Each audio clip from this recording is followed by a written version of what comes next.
I'm Peter John Ross, a filmmaker from Columbus, Ohio. Over 10 years ago, this guy started harassing me online and he never stopped fixating on me. I decided to turn it into a documentary. I've been working on Social Media Monster for the past few years. The series of events are unfolding in real time as I've filed criminal charges against the guy, a Civil Stalking Protection Order, and things are just getting crazier. These are just behind-the-scenes updates to let everybody know what's going on with the film. What I wanted to do with this vlog update was kind of do a reaction video to some of the Twitter spaces that Matthew Berdyck's been doing about me these first couple weeks of June 2023. The thing that's odd about these kind of audio video things he does about me is there'll be times where he does 4 to 6 of these videos a day. Some of them can be 5 minutes long, others can be 4.5 hours long. Other times he'll go silent about me for a week. And then I have no idea what sets him off. A lot of this stuff, a lot of times it becomes almost like a Scooby-Doo mystery, trying to figure out what is he attaching me to now? Because at this point, it seems that he blames me for everything. And he's got this Machiavellian way of viewing it to where if it's not me, it's someone associated with me, which somehow I'm still responsible if somebody else does or says something. So what I wanted to do is kind of look at a couple highlights of the videos he's made in the last couple days. Just want to provide a quick update on this Peter John Ross situation that's been going on. And so keep in mind, I have no idea what he's talking about at this point. I've actually signed a couple more national news videography contracts through some various aggregators. And so obviously this creates this, thing where Peter John Ross is essentially, as I've said before, created a scenario where that if I just be myself and be who I am and do my job, it just makes him look more and more and more crazy. Keep in mind, I have no idea what he's talking about yet, but I'm the one who looks crazy. And so, he's not a journalist, he's not an activist, he's not a filmmaker. So I'm an actively employed journalist with multiple media outlets, and I'm building my resources and my network. And so when I have a video of him, does he believe he's an activist? Does he believe he's a journalist? Does he believe he's a filmmaker? When I have such a damning piece of footage like that, that just makes him look like a flailing armed whack job. Okay, so basically, he's upset because I don't consider him an activist, a filmmaker, or a journalist. And what he's talking about when he has video of me, he's talking about the Q&A I did in St. Joseph in 2021. He claims he's gotten a job that I have no proof whatsoever that he has any job as a photojournalist. He claims to have started that job in January of 2023, and he somehow thinks that discredits things I said in 2021 and 2022. He could have just said he is an activist, journalist, and filmmaker. Oh, and here's this poor behavior that I'm alleging. That would have been so much more crippling to my career to have portrayed me as this, public figure guy who's untouchable and is getting away with all these things. That would have been a much better plot. That would have been a much better story than, oh, he's an internet troll and he's hiding in Starbucks and he's using his 2 thumbs to troll entire cities, and he's not a journalist, he's not an activist, he's not a filmmaker, he's a mass murderer. All of that abusive, ridiculously malformed narrative that is absent of reality, that's his own kryptonite. So he's saying that if I lie and state something I absolutely do not believe and say that he is a filmmaker, activist, or journalist, that would have made my documentary better. It would have been a better plot. But the thing is, I'm not scripting a fictional movie. I don't believe he's an activist, journalist, or filmmaker by any definition that I or most people use. Never have I stated he's a mass murderer. He has not murdered anyone that I know of. So, and the movie never states that he's a mass murderer. So I can't put that in the film, and I have yet to be presented a shred of evidence that he is any of those three things. In a way, he's ruined himself. Now, is he going to lose, jobs, making explainer videos for Job and Family Services? Is he going to not be able to make videos for pizza shops anymore? Probably. Yeah. I mean, sure, he's going to keep doing that. He's a bottom feeder. He's living at the bottom of life. Uh, I've never made a video for the Department of Jobs and Family Services, nor have I ever made any video commercials or any web videos for any pizza shops. So, whether or not I'm a bottom feeder, I mean, he's allowed to have that opinion if he wants. Whatever. When the East Palestine incident happened, I was working on another cause across the country in Monterey County, California. No, he wasn't. Basically, I'm trying to be the voice of reason during this period of time. I'm trying to speak out to the residents of East Palestine. I'm communicating with people in East Palestine, talking to residents. That people are listening to me in the Twitter spaces. The residents of East Palestine are joining in the spaces, and of course that's when the Aaron Brockovich apparatus, a man named Peter John Ross, who is an associate of Bob Bocock, Aaron's water guy. I don't know what that means, an associate. I have spoken with Aaron Brockovich and Bob Bocock, but it's been a few years since I've talked to Bob Bocock, and I'm certainly not. There's no formal association. Like, I have no business dealings with Aaron or Bob. This is starting to get into severe conspiracy theory territory. That's when the smear campaign apparatus started. That's when Mr. Ross started doing podcasts with podcasters that were publishing information in East Palestine. There's a guy named James who did a podcast on Twitter and YouTube, and he interviewed myself and Dr. Nuccitelli. Hello. How's it going?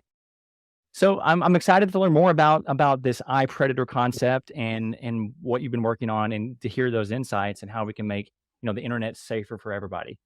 James was talking about East Palestine right when the disaster happened, when the train derailed, and Berdyck started harassing him. His experience was the same as everybody else. Nobody's afraid of Matthew doing activism.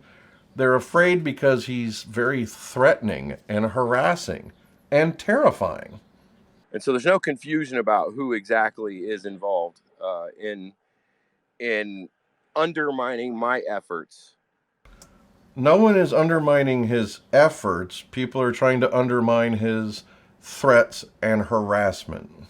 And so I'm working with all of the leaders in the community. I'm have a lot of stuff going. I'm working behind the scenes, dealing with EPA officials. I have some other projects coming in relation to East Palestine.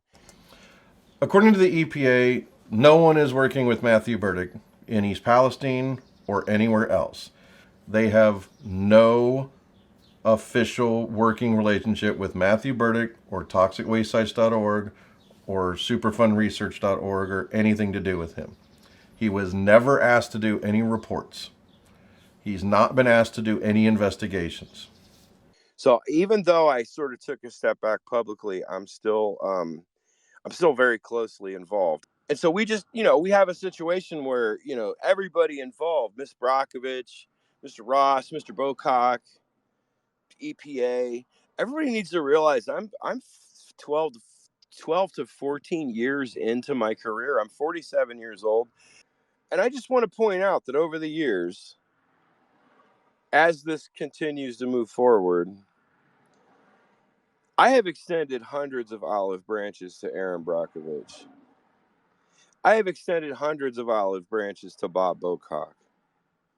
I have tried to convince Peter John Ross to instead of fighting me, join with me and let's make something real happen and fight to help people. At no time has Matthew Berdyck ever approached me about working together on activism causes. I've never received an olive branch where he's been apologetic or apologized for things he said and done. In fact, he has often said he will never apologize for the things he's said and done to me. I'm not gonna work with anybody that makes violent threats. Except for Bob Bocock, of course. The difference there is Bob Bocock has never threatened me. I don't want to work with Matthew Berdyck because he's threatened to bash my skull in with a baseball bat, to blow up my car in the middle of the night, to put a drywall knife into my skull. Gee, I wonder why I don't want to work with the guy. Right? Thought they could take me out. They didn't. They failed. And now here we are. And now they're all roped into this Peter John Ross plot. And where is it going to go? Where exactly is he going to go with this scheme? Is anybody going to believe I'm not an activist? Is anybody going to believe I'm not a journalist? Is anybody going to believe I'm not a filmmaker? No. I don't believe anybody that rationally looks into his history will see that he's an activist, journalist, or filmmaker. I think that's the main reason why the media refuses to write about him, because the moment they look into his claims about himself, there's nothing to verify anything he's saying about himself except him. He's convinced the world that he's this on this social justice warrior mission to save the earth from the mean man. You know, he's done all of this, but it's all garbage. It's all virtue signaling for Mr. Ross. He doesn't have a soul. He doesn't believe in anything real. He doesn't fucking... There's nothing about this guy that is noble or honorable or ethical, or there is no part of Peter John Ross that does anything in life that isn't for himself. He is incapable of doing anything for any other person without receiving a material benefit for himself. And that's exactly what all the people involved with him are doing. Matthew Berdyck has already made up his mind about who he thinks I am, which doesn't seem to resemble reality. It's just so odd to hear Berdyck say these things about me when he doesn't know me, anyone I know. All he knows is what he sees online, and he's very selective. It very much feels like psychological projection. It's getting more and more obvious that he's talking about himself. For those of you that have been living under a rock, Peter John Ross is a man who spreads disinformation and smears my name and works with corrupt officials in communities where I'm fighting to engage in various types of reform efforts. I think what he means is when people he's harassing in towns that are suffering from some kind of tragedy eventually reach out to me because he talks about me or accuses them of working with me, I then give them accurate and true police reports, court records, restraining orders, civil stalking protection orders, and warn them that, yes, if he's harassing you, he's potentially dangerous, and that there are legal problems with this man. So that's not exactly a nefarious plot, nor is it disinformation. It's just information. Now, in the court case dated June 22nd, testimony was made on the record that showed that that Mr. Ross, that a member had called Production Partners Media, which is a person that's associated with Peter John Ross. It's also a guy who shares an office with Peter John Ross. So I've been compiling all that into folders and a narrative. So the June 22nd hearing was my civil stalking protection order filed against Mr. Berdyck. The testimony was his. I think he's referring to Flint, Michigan there. Someone from Flint called one of the offices where I work, oh, it's someone associated with Peter Jonas. I mean, he likes to make it sound nefarious, like, oh, because I happen to know someone or have worked with someone, therefore they're doing my bidding and they have no free will. And that's not realistic. It's just, he likes to say it that way because it sounds like a plot, like the whole world's working against him in a paranoid fantasy that's not real. To show people that Mr. Ross and people associated with him are, in fact, showing up in communities and spreading disinformation, especially via Facebook groups. Mr. Ross, he has a way of manipulating his words so that when the content is smeared around the community, it doesn't come from him. And so we're talking about racketeering, essentially. That's not what racketeering is. He talks about me more than any other human being. I assure you, neither of my parents have talked about me half as much as he has in the last 11 years of my life. And so if people say anything, suddenly they're a part of the conspiracy working against him. He's taking no responsibility for the things he says and does to harass people for these activism causes. That some of these supposed causes might have legitimate, real, toxic waste issues. People might actually be suffering.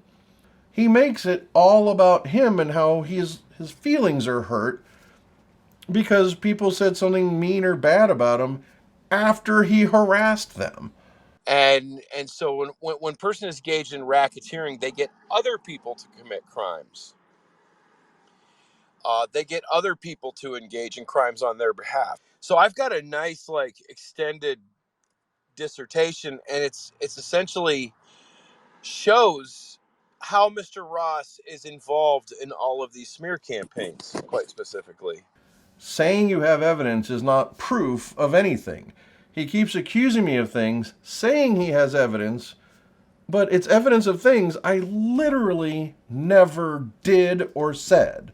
It's just, I do wonder if half the time when he makes these, because I think he is absolutely aware he's lying a lot of the times, sometimes I think he does these videos to get some kind of response, some kind of, I don't know. I have no clue. I don't know exactly what this guy does day to day other than becoming privy to countless hours harassing people. Hi, kid. Hi, little kid. You making a cameo? What's going on, kid? You want to lay down? First off, it's not a crime since I'm not doing the things he's accusing of, but this is the definition of racketeering. Racketeering, engaging in a pattern of illegal scheming and activity for profit. A racket is a fraudulent and often illegal activity that is often carried out by means of extortion or intimidation. Racketeering sounds a lot more like what Mr. Berdyck does than anything I've ever done. I've never threatened anyone. Matthew Berdyck is constantly threatening to sue people so they might want to settle now. And he's always trying to intimidate people into backing down.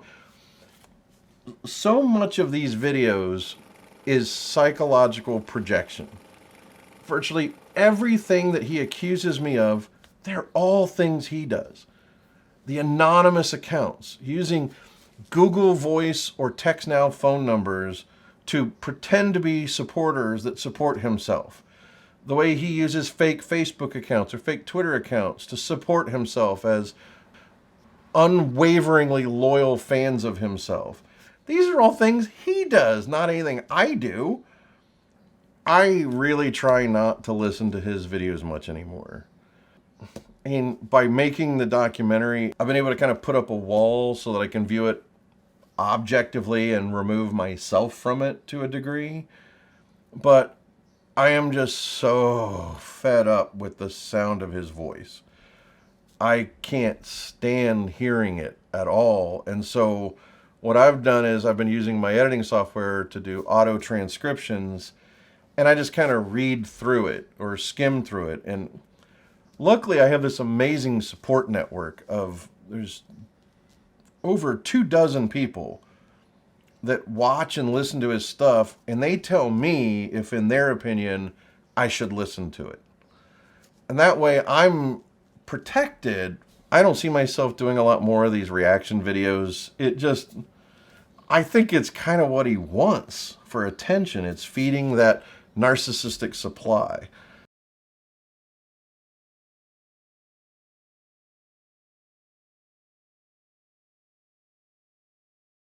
It would become exhausting to perpetually try to answer to his lies, especially when his lies about me are so obvious that I don't feel it necessary to have to respond to everything he does and says about me.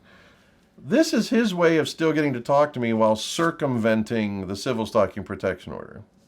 Berdyck makes these, and he deletes like 75% of them within a few minutes of recording them, or right after. Sometimes he deletes them as soon as he's done. Other times he waits a couple hours, and other times it's a couple days. I have yet to figure out what the pattern is as to why he deletes one and not another. At this point, I don't really care. It just is what it is. I mean, it could be just entirely random. It's like trying to understand the mind of a madman will drive you mad. So I don't think I'm ever going to understand, and I'm not really trying to.